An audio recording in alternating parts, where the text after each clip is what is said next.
If I asked you a month ago, what are the Steelers doing at quarterback? You would have said what? I would have said not Aaron Rodgers for sure. Dan, it was the last thing I thought they would do. I thought it would be between, excuse me, Russell Wilson and Justin Fields, with a split internally in the organization as to as to which person wants which quarterback. So knowing that the offensive coordinator did not get along with Russell Wilson at the end, they butted heads over how the offense should be run, and knowing that he was a big fan of Justin Fields.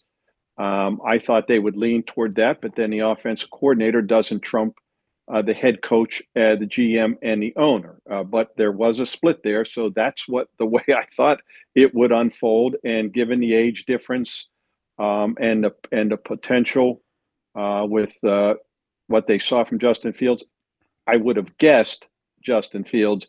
I would not have guessed waiting for Aaron Rodgers. The Steelers don't feel Steeler-like right now.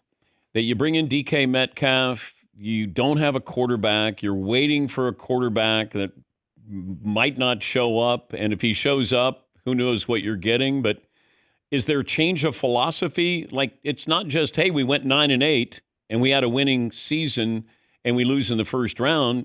Like, eventually, you got to aspire to a little more than that, I would think.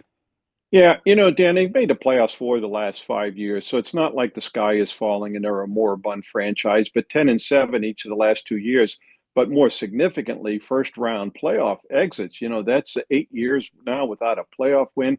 Mike Tomlin has now had 8 one and dones. Marty Schottenheimer is the only guy with more, with 9. So yeah, they aspire to more.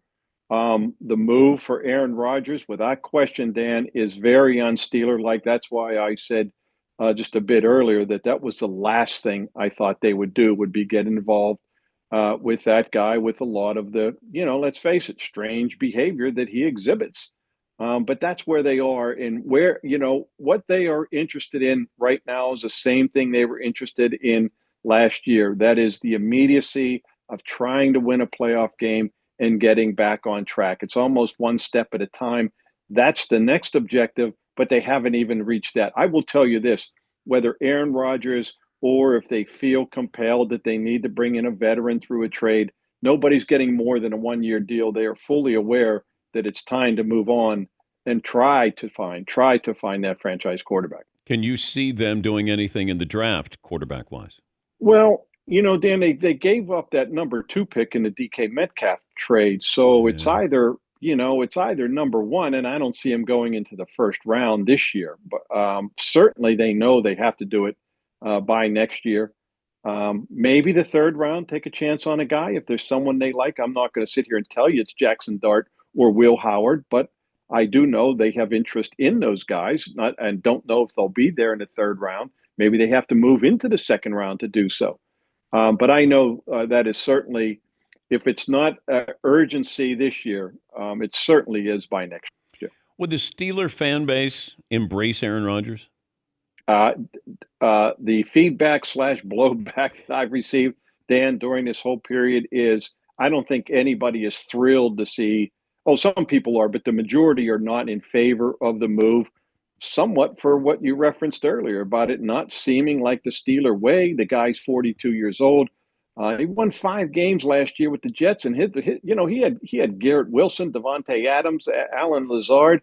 He had much better receivers than the Steelers had, and that's what you're looking at here. So it's not like it offers a lot of promise. Dan, I'll say this: Aaron Rodgers is the greatest thrower of the football that I have ever seen. But he's 42, and let's face it, I think he's putting out on the 18th green if he isn't already finished with his round, professionally speaking.